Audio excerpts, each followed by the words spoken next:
Hello everyone and welcome to Day 6 of the Intergalactic Aerospace Expo. Today's featured manufacturer is going to be AEGIS Dynamics.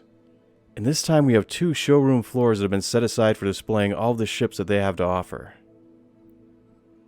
AEGIS has been one of the most prolific manufacturers that's found within the Star Citizen lore, and they have a long-standing history both with the UEE and with the previous regime that preceded the founding of the Empire. So far, they've constructed everything from giant capital-class warships to single-pilot vessels. I can think of no better place to start than with their iconic ship, the Gladius. This is their standard light fighter, and has been an active combat vessel for quite a long time now. Mainly because it's already been battle-tested, and to this day remains an active part of the fight against the Vanduul. It has all the right combinations of abilities you want from a versatile fighter, and all the right amounts. It's also going to be a major part of Squadron 42, so you know a lot of attention is going into balancing and polishing this ship. Next on the tour is the Reclaimer. This absolute beast of a ship is Aegis' attempt to break into the civilian market. After the fall of the Mesa regime, Aegis' military contract with the UEE was taken away from them and passed on to Anvil. So these days, Aegis is less about building new military ships, and is more about creating high-end, heavy industry ships for the civilian market. The Reclaimer is a top-tier salvage ship, and it's something that's so massive in size that it's hard to appreciate it when it's seen floating out in space. It really takes seeing it in this context, where it's indoors, under a roof, and next to people who are standing underneath it, to get a real sense of its size and mass. It's no secret that it has a strong alien Nostromo vibe to it.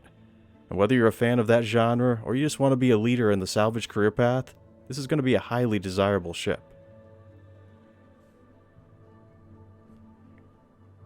This is the Saber, and across from it is one of its variants which is called the Comet. The Saber has been the go-to dogfighter for quite a while now.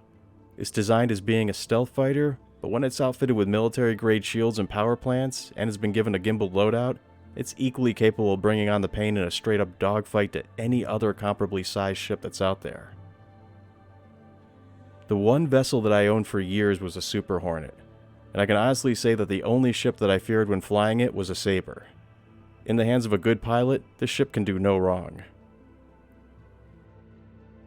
The Comet is a variant on the Saber that was released as part of the Masters of Flight series.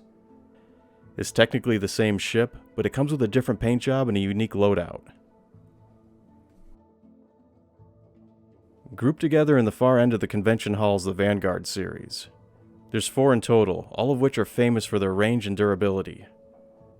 The Hoplite is the most heavily armored Vanguard, and has an interior that consists entirely of drop seats, and space that's dedicated to storing extra weapons and ammunition.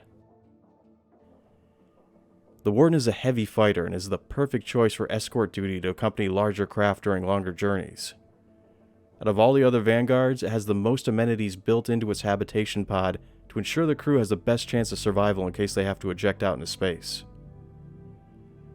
The Sentinel is designed for E-warfare.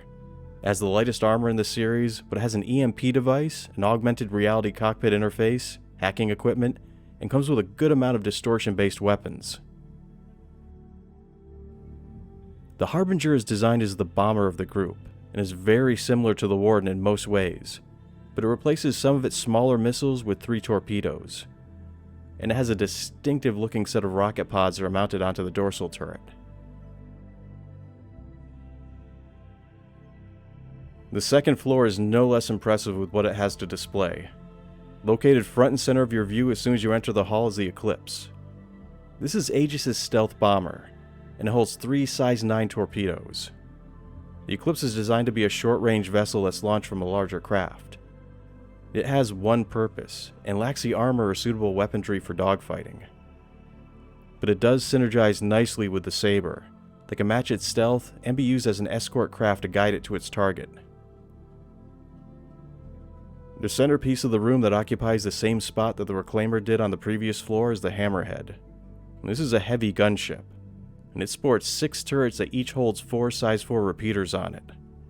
The Hammerhead can literally shred incoming smaller craft in seconds, and larger ones in nearly the same amount of time. Off to one side of the Hammerhead and taking up an entire wing of the convention floor is the Retaliator. Like the Eclipse, this ship can fire size 9 torpedoes. But it has a lot more of them, and has a longer range, and has a series of defensive turrets that provides cover for it in every direction.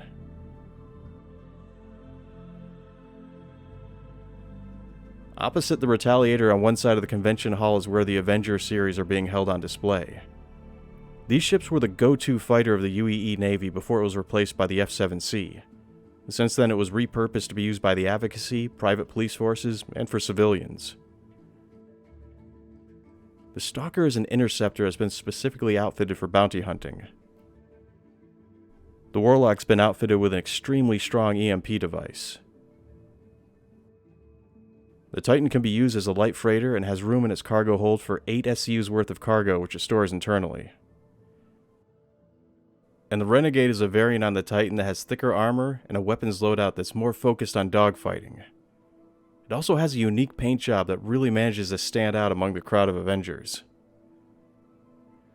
Well, that's it for all the ships that are being displayed for AEGIS.